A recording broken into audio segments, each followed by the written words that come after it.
a line in the sand. We fight against the forces of darkness. This is it. We're expecting a sign that says secret headquarters. Oi. I need some ID, love. Are you serious? If there's one thing that I bemoan the loss of in this world over the past decade, well, apart from the impending collapse of Western democracy, it's Guillermo del Toro's Hellboy 3, which due to decent but underwhelming box office takings for the first two installments, simply couldn't get off the ground.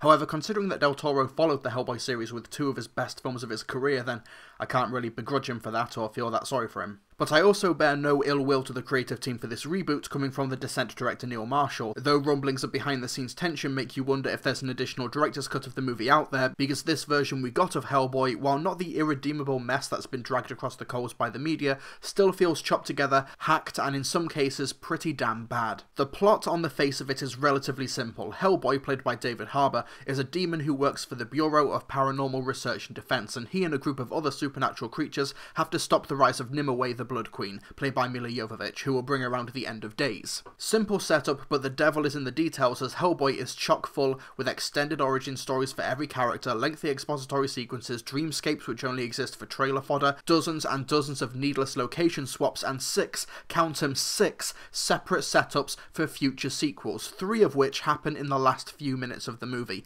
Heck, one character just randomly gets a set of mystical abilities, but the film never explains how they got them or what they even do. It's a bloody mess. Rumours suggest that Neil Marshall had final cut of the film wrestled away from him, and I believe it, especially when you take into account that this movie had 15 producers, so the phrase "too many cooks" feels entirely appropriate here. Plot lines feel excessively padded and often go nowhere. The film has been ADR'd to such an extent that I think only half of the movie's dialogue can actually be seen coming out of the actor's mouth on screen. The film flirts with decent ideas like a Hellboy being conflicted about being a monster tasked with killing monsters, but none of these concepts have staying power because the film gives them no room to breathe, the ending cops out on them, and the whole thing just seems shockingly juvenile. The R rating gives the filmmakers creative license to explore darker themes or maybe give us some creative gore or deaths, but instead we just get excessive F-bombs which lose any sort of edge or humour after the 20th time you hear them, and the violence is nothing more than you'd see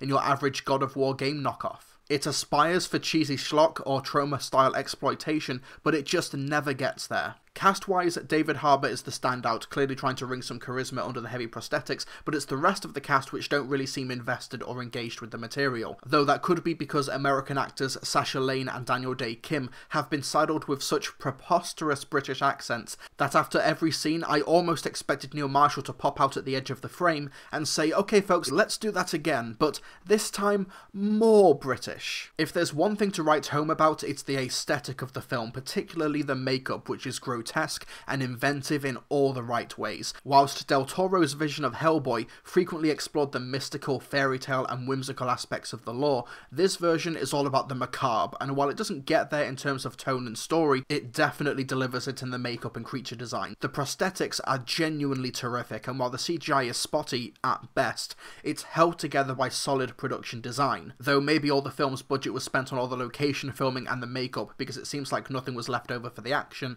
because what's here is really underwhelming. Hellboy is clearly an absolute mess, with all the signs pointing to a hodgepodge of a production, but oddly enough, I liked some aspects of it, like David Harbour, some of the creature designs, and the makeup is consistently on point. It's not a boring slog like Fat Four Stick or a top-to-bottom disaster like The Amazing Spider-Man 2, and if there's an extended cut of this film out there, then I would be interested in seeing it, but that still wouldn't help the dumb, juvenile tone, the needlessly complex story, and desperate attempts at franchise building. Let me repeat. There are 6 separate sequel hooks in this movie. How has Hollywood not learnt this lesson yet? I'm giving Hellboy 1.5 stars out of 5. We belong together, you and I. We do, but this is not gonna work, you know, because I'm a Capricorn and you're fucking nuts!